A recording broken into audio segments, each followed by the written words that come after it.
Assalamu alaikum students, and this is Sir Ahmed Hussain from English Department of Higher Secondary Section, Qaizadam Public School.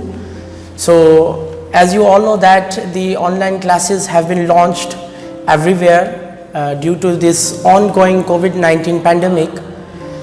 Therefore, for that purpose, our prestigious management have also decided to launch online classes for all of you. Well, my students, before proceeding forward the course, I want to deliver an overview of the course to all of you. So मेरे बच्चों, जैसा कि हम class 9th के अंदर अभी आ चुके हैं और जो हमारा एक कन्वेंशनल तरीका था क्लास 8 तक अपने स्टडीज़ का, and the way in which we were doing our practices, working, that is quite different in class 9th.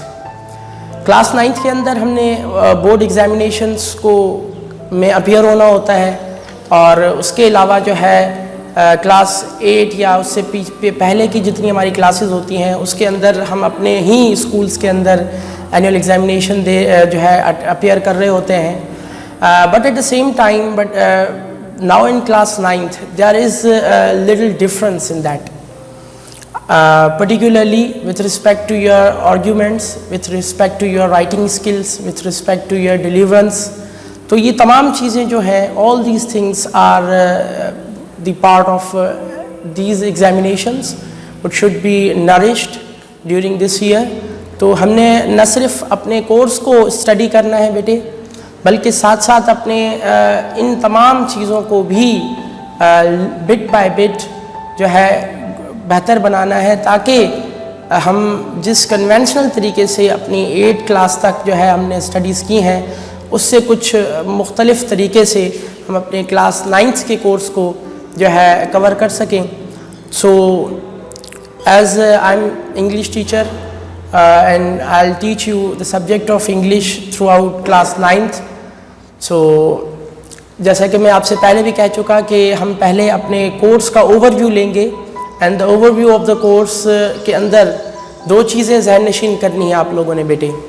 Number 1 thing is that कि हमने इस कोर्स को पढ़ते वक्त जिसकी text book, this is the secondary state English text book for class 9th, तो इस text book को हमने पढ़ना है. This will be our target, and इसके अंदर 21 लेसन्स यूनिट्स हैं बेटे, और इनमें से 7 हमारी पोएम्स हैं. सो ओवरऑल 21 यूनिट्स को हमने भरपूर तरीके से पढ़ना है. और पढ़ते वक्त क्या चीज़ें हमने सीखनी है, the major thing that is जो हमने एक comparatively that make a difference between your class 8 and class 9 with respect to your board examination, that is your writing skill बेटे.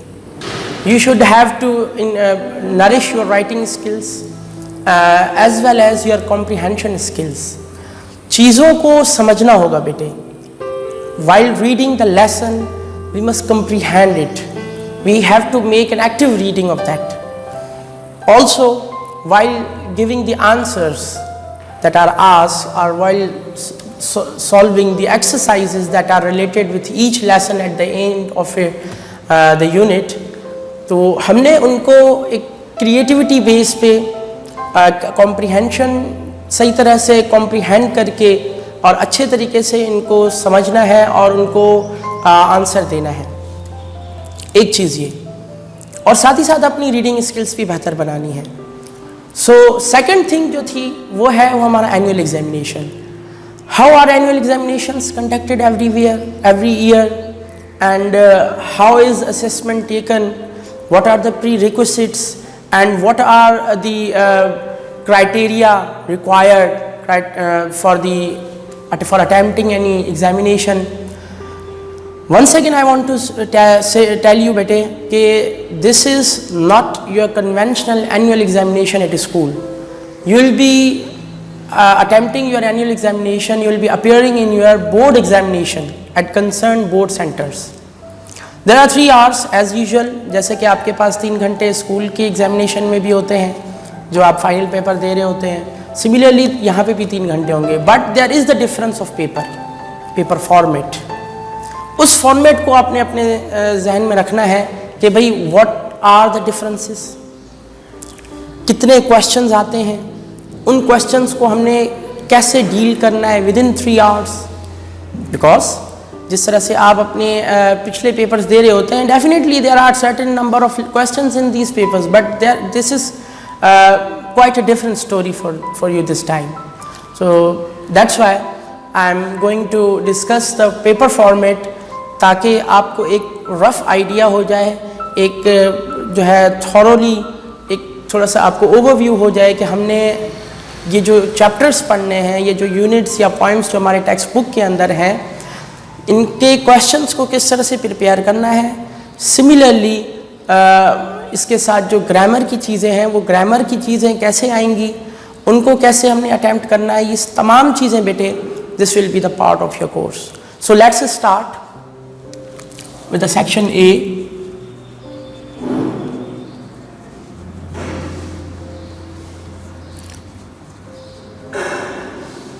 That is MCQs।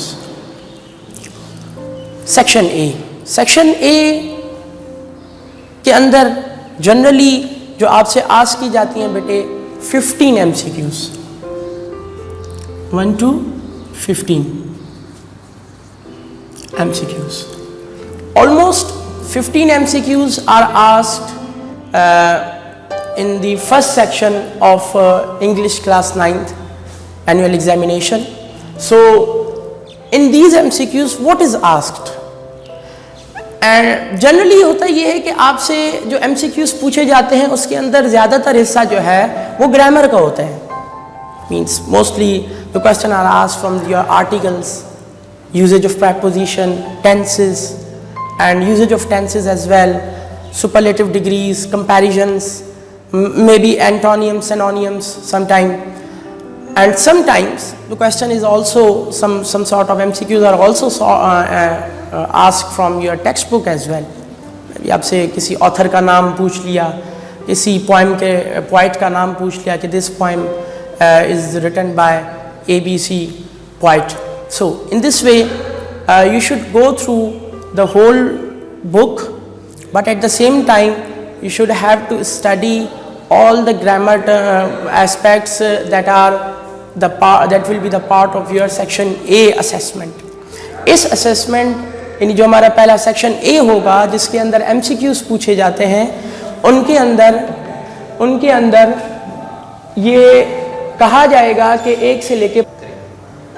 So now बेटे after section A another section is asked, that is section B. In this section short answer questions are asked. Now the one thing should be kept in mind कि short answer question कहाँ से और किस अंदाज से पूछे जाएंगे। Obviously ये हमारी टेक्स्ट बुक है जिसका मैं जिक्र आपको पहले भी कर चुका हूँ। इसके अंदर 21 लेसन्स हैं, यानी 21 यूनिट्स में से आपके 14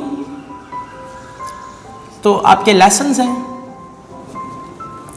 और 7 आपकी पॉइंट्स हैं। So in this way short answer questions, there are two categories are generated bete. One category belongs to prose and other category belongs to poetry. One is prose and other is poetry. So 2 questions आपके बनेंगे।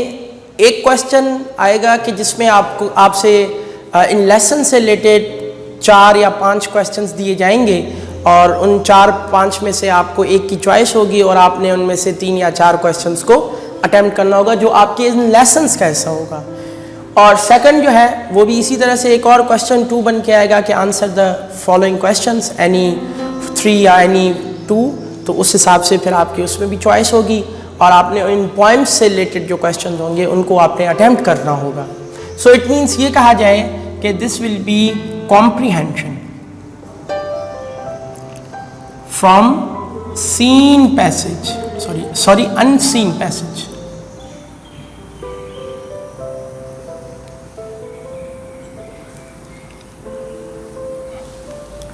This will be the comprehension from unseen passage. Unseen passage से मुराद ये कि जो passage है यानी जो paragraph it will not be included or given in your annual examination paper, but you should have to comprehend all these things, then the question will be asked and you have to give the answer of that.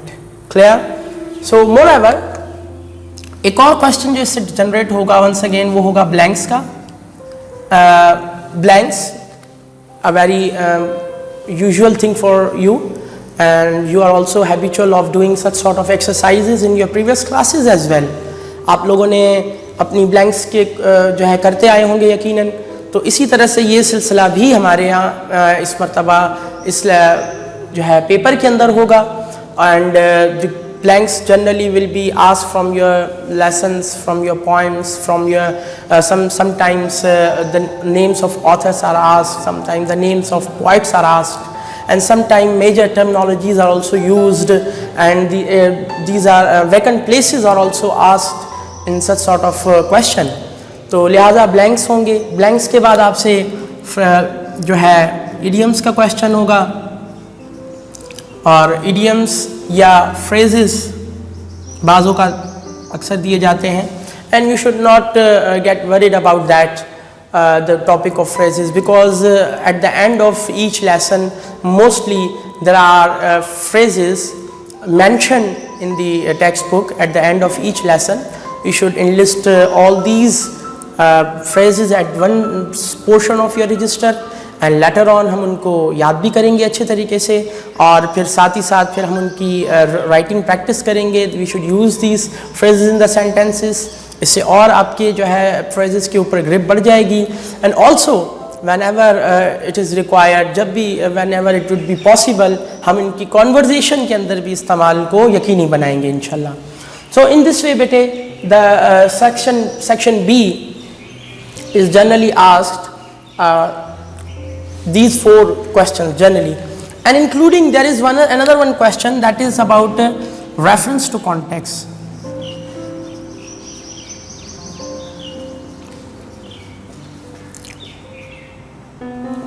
Reference to context means some 2 or 3 sentences are extracted out from any lesson and these are given in your paper.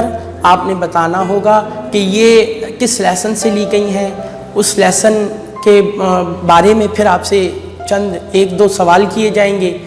तो इसी तरह से ऐसा भी होता है कि lesson से हो बाज़ औक़ात, और पोइम के हवाले से भी इस तरह से कोई स्टैंजा उठा के दे दी गई, 2 या 3 लाइन की स्टैंजा आ गई, और फिर आपसे कहा गया कि जनाब आप बताएं कि ये किस पोइम का नाम इस पोइम से उठाई गई है और उस पोइट का नाम क्या है, इस पोइम का मैसेज क्या है. इससे यानी इससे मुतालिक 2-3 छोटे छोटे सवालात उससे बनाए जा सकते हैं. तो ये क्वेश्चन भी जो है आपके इस सेक्शन बी का हिस्सा है, और ये रिसेंटली ये क्वेश्चंस इंट्रोड्यूस हुए हैं हमारे इन बोर्ड के एग्जामिनेशंस में.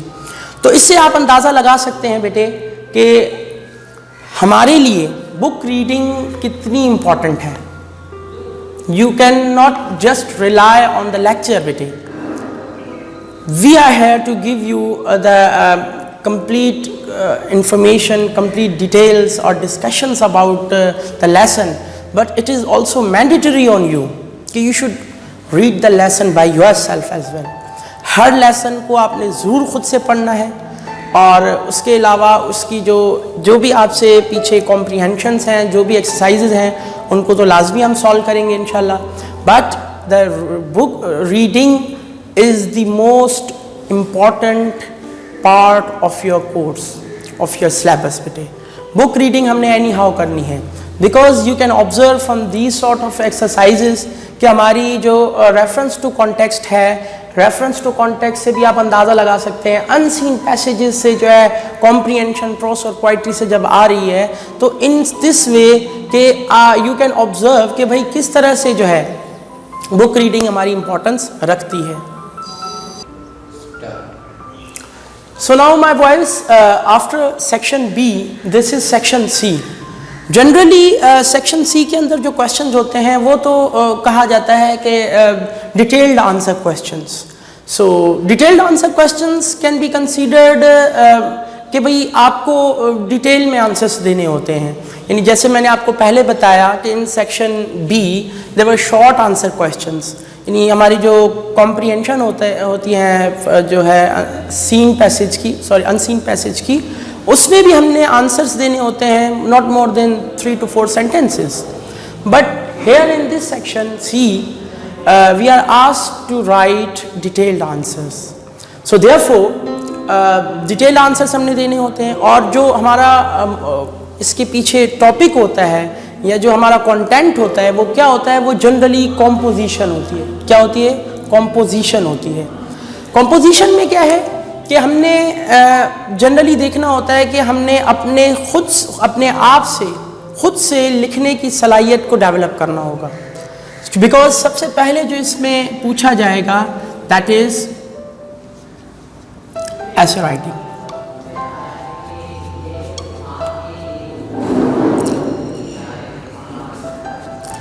Almost 100 to 120 words. 100 to 120 words. We are here asked to write an essay, to compose an essay of about 100 to 120 words. अब सवाल ये पैदा होता है कि क्या हम उसी कन्वेंशनल अंदाज से ऐसे को लिखेंगे जैसे कि पिछली क्लासेस में हम करते आए हैं, किसी भी टॉपिक पे कोई मवाद लिखवा दिया गया और उसको याद किया और फिर वंस अगेन उसको जो है हमने पेपर में एनुअल एग्जामिनेशन में अटेम्प्ट किया। नो, हेयर ऐसे नहीं करना, बिकॉज ऐसे राइटिंग इज़ एन आर्ट बेटे। It is an art which should be gripped, which should be grasped in a very applicable manner. इसको सीखना पड़ता है। It should be learned बेटे, इसको सीखना पड़ता है। हमें पता होना चाहिए कि जब हम एक ऐसे लिखने जा रहे हैं तो how should we open, how should an introductory paragraph be written, दूसरे पैराग्राफ में हमने मुख्तलिफ आइडियाज़ को कैसे जो है डिफाइन करना है, कंक्लूड कैसे करना है ऐसे को।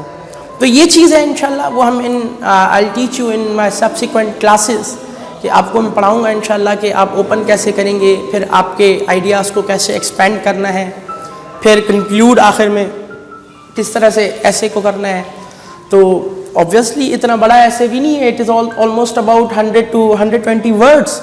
तो 100 to 120 वर्ड्स के लिए एक रफली अगर फेयर रजिस्टर का एक पेज पे अगर देखा जाए तो दैट इज़ क्वाइट इनफ कि आप उसके अंदर एक ऐसे को कंपोज कर सकते हैं। और ये एक क्लास 9th के बच्चे की रिक्वायरमेंट भी होती है कि अगर if he is not able to compose an essay of about 100 and 120 words, तो भाई ये तो बड़े एक बहुत बड़ा अलमिया है, बड़ी परेशान कुन बात है कि वो 8वीं जमात तक किस तरह से अपने कॉम्पोजिशन स्किल्स को या राइटिंग स्किल्स को किस हद तक ले जा चुका है कि उससे एक ऐसे लिखा नहीं जा सकता। सो बहरहाल जो भी है इसके ऊपर हमने बड़े अच्छे अंदाज से काम करना है और इस स्किल को डेवलप करना है। Because will be asked to write an essay on one topic, हमें चॉइस दी जाएगी, 3-4 टॉपिक्स होंगे, उनमें से हमने एक को सिलेक्ट करना होगा और जिसमें सबसे ज़्यादा आइडियाज़ हमारे पास होंगे। हम समझ रहे होंगे कि we have much more ideas on this topic and I can compose a good essay, a better essay than others, तो फिर उसको आप अटैम्प्ट करेंगे। Secondly, the second thing that is asked is about letter writing.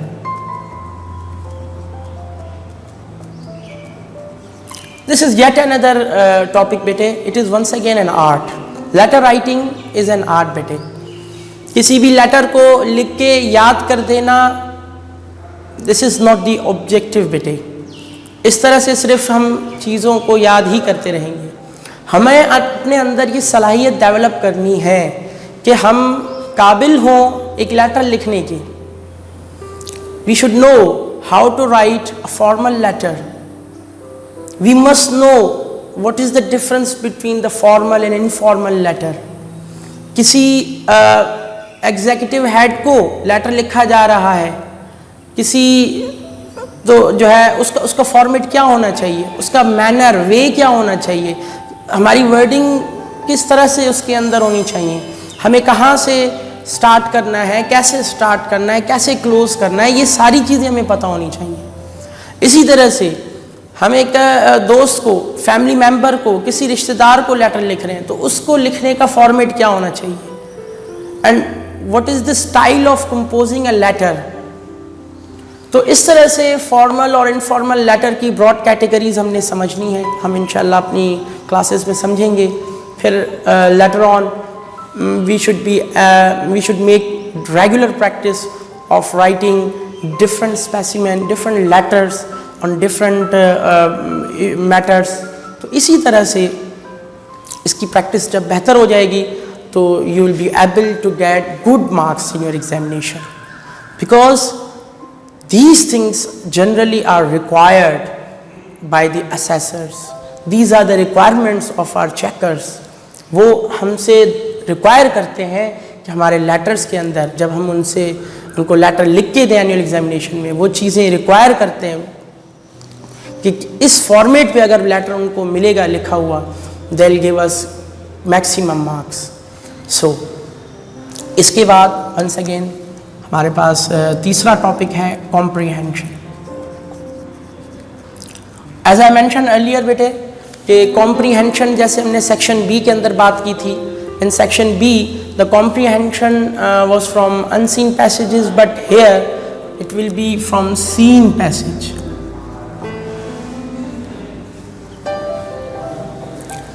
Scene passage और unseen passage के अंदर फ़र्क थोड़ा सा मैं आपको दोबारा वाज़ेह करता चलूँ कि अनसीन पैसेज में ये था कि हमने टेक्स्ट बुक को पढ़ा, उसके लेसन्स को पढ़ा और उनकी पॉइंट्स को पढ़ा, हमने कॉम्प्रीहेंड किया, हमें पता चल गया कि इस लेसन के अंदर क्या बताया जा रहा है। बट हमसे जब क्वेश्चन किया जाएगा पेपर में तो वो डायरेक्टली सिर्फ और सिर्फ वहाँ क्वेश्चन होगा, हमने उसका आंसर खुद से देना होगा अपने मेमोरी को रिकॉल करते हुए कि इस लेसन में ये जो सवाल, इस लेसन से जो ये सवाल किया जा रहा है तो what would be the answer of that question. But there is a difference between this sort of comprehension seen of from seen passage. यहाँ पे आपको पैसेज भी होगा, छोटा सा पैसेज दिया जाएगा, almost a paragraph will be given in your paper, and at below that passage आपको कुछ 3 या 4 क्वेश्चंस भी दिए जाएंगे जिनका आंसर होगा 2 लाइंस का, या तकरीबन मैक्सिमम 2 लाइंस का ही आंसर होता है।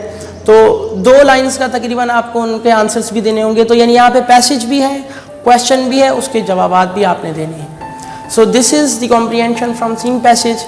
सो जैसे ही हमारी क्लासेस आगे मूव करेंगी, जो हमारा ग्रामर के जो लेक्चर्स होंगे in the grammar, in the lectures of grammar section, I will deliver all these things in a very effective manner. आपको प्रैक्टिस भी करवाएंगे, ये तमाम चीज़ें समझाएंगे किस तरह से होती हैं, और फिर इंशाल्लाह वक्त के साथ जैसे ही आप इसकी रेगुलर प्रैक्टिस करते रहेंगे, होपफुली कि आपकी एक सलाहियत आपके अंदर इतनी बन चुकी होगी कि आप लेटर देख के समझ जाएंगे कि यार मुझे इसमें कौन सा फॉर्मेट इस्तेमाल करना है, इसमें क्या आइडियाज़ डिलीवर करने हैं। टॉपिक देख के आपको आइडिया हो जाएगा कि मुझे इसके को किस डायरेक्शन में लेके स्टार्ट करना है और कंक्लूड करना है, और इंशाल्लाह कॉम्प्रीहेंशन को पढ़ने से ही आप समझ जाएंगे कि इन सवालात के जवाबात क्या होंगे।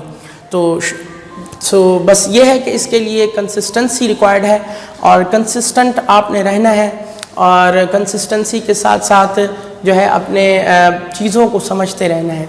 फिर इसके बाद आता है नंबर 4 ट्रांसलेशंस। जनरली बेटे this topic is very common to all of you, आप ये प्रैक्टिस रेगुलरली करते आ रहे होंगे। तो similarly that are the standards that are required for the translations in class 9th, वो हम उन standards के मुताबिक आपको ये translations करवाएंगे। Obviously translations जो होंगी ज़्यादातर आपके tenses में से होंगी, verb to be, verb to have का इस्तेमाल होगा। हम इसमें interrogative जो हमारे questions हैं what, when, where, how, इनका इस्तेमाल का होगा, और साथ ही साथ जो है हम कुछ कंडीशनल सेंटेंसेस भी आपको पढ़ाएंगे। तो कंडीशनल सेंटेंसेस की ट्रांसलेशंस कैसे होंगी, तो ये कुछ हमारे एरियाज़ होंगे that would be covered in subsequent classes. So ultimately ये जब एक फ्रीक्वेंट प्रैक्टिस होती रहेगी तो it will also be very easy for you to attempt this question, and this question also gives you the maximum marks. एक cash scoring areas है, जैसे just like section A के जो MCQs हैं, सही तो सही, गलत तो गलत, तो इसी तरह से अगर 15 ही सही तो मैक्सिमम मार्क्स जितने मार्क्स हैं वो आपको मिलेंगे. सिमिलरली ट्रांसलेशंस में भी कुछ ऐसे ही है, और blanks also gives you the maximum marks. तो ये जो हमारे कैश एरियाज़ हैं, ये जो हमारे स्कोरिंग एरियाज़ हैं, दिस शुड बी कवर्ड, ताकि हम अपने मैक्सिमम से मैक्सिमम मार्क्स को अचीव कर सकें अपने एग्जामिनेशन के अंदर. सो नाउ नंबर 5 जो है वो है आपका ट्रांसलेशंस के अलावा, that is short note. So my boys, short note, we can call it and consider it a summary. Obviously we discuss the lessons. हम lessons पढ़ते हैं, lesson पढ़ने के बाद एक rough idea हमारे जहन में आ जाता है कि इस lesson के अंदर क्या कहा जा रहा है. हम उसको summarize way में, एक precise way में लिखने की कोशिश करेंगे, because when we discuss the essay writing, it will help us to also help us to write short notes as well, because क्योंकि उसके अंदर skills सेम ही अप्लाई हो रहे होंगे, बस थोड़ा सा जो हमारे आइडियाज़ हैं वो डिफरेंट हो जाएंगे. यहाँ पे आपके ओपन आइडियाज़ होंगे, आप अपने आइडियाज़ डिलीवर कर रहे होंगे, but here you are restricted in your ideas, you are restricted to your lesson only, कि जो लेसन के अंदर जो बातें बताई गई हैं उन्हीं को मुख्तसर करके एक समराइज्ड वे में आपने प्रेजेंट करना है बेटे. So this is the last question of your paper. तो ये overall जो अभी हमने आपको बताया, section A which consists of MCQs, section B which consists of the comprehension from prose, poetry, and some exercises like blanks, some exercises like idioms or phrases, and also some exercises from just like a reference to context that needs an ample reading. Much reading of your book, ताकि आप उस question को appear कर सकें. And last section C, in which the composition, this is the section C of your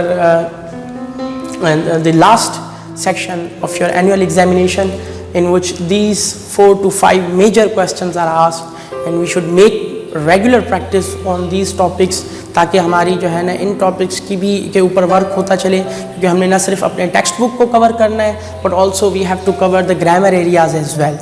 in this way this is all about your course को. अच्छा, ये तमाम चीज़ें बताने का सिर्फ और सिर्फ मकसद ये था बेटे कि जब हम पढ़ें तो पढ़ने से पहले हमें पता हो कि हमारा कितना काम हमने करना है, और हमें डायरेक्शन हो. वी मस्ट हैव डायरेक्शन कि यार मैं इसको पढ़ तो रहा हूँ, लेकिन मुझसे पेपर में कैसे आस्क किया जाएगा, मुझसे पेपर में ये कैसे चीज़ पूछी जाएगी, तो फिर पढ़ना कुछ आसान हो जाता है. हम उस अंदाज से, उस तरीके से अपनी तैयारी को कर रहे होते हैं. तो लिहाजा ये चीज़ें आपको बताना हमने पहले शुरू में समझा कि बेहतर है. So after this in the next video lecture इंशाल्लाह हम अपने टॉपिक वाइज जो हमारे लेक्चर्स जो हमारे टॉपिक्स हैं, यूनिट्स हैं, हम उनको पढ़ते रहेंगे और वक्तन फ़वक्तन आपको हम अपडेट करते रहेंगे. और आपसे भी हमें जो है भरपूर कोऑपरेशन रिक्वायर्ड है, और आपकी सिंसेरिटी और बी रिस्पॉन्सिबल. जितनी सिंसेरिटी के साथ और जितनी रिस्पॉन्सिबिलिटी के साथ अपनी चीज़ों को आप पढ़ेंगे, और इन हालात के अंदर जो अवेलेबल हमारे पास एक सिस्टम या मैकेनिज़्म मौजूद है, उसके ज़रिए हम आपकी तालीम को इंश्योर करने की कोशिश कर रहे हैं, और आप भी अपनी ज़िम्मेदारी को समझते हुए भरपूर कोऑपरेशन करेंगे, तो इंशाल्लाह बिफ़ोर टाइम मैं आपको अश्योर करता हूँ कि एग्ज़ामिनेशन से पहले इंशाल्लाह आप बाआसानी अपने तमाम कोर्सेज़ की तैयारी कर सकते हैं. So thank you very much. अल्लाह हाफ़िज़.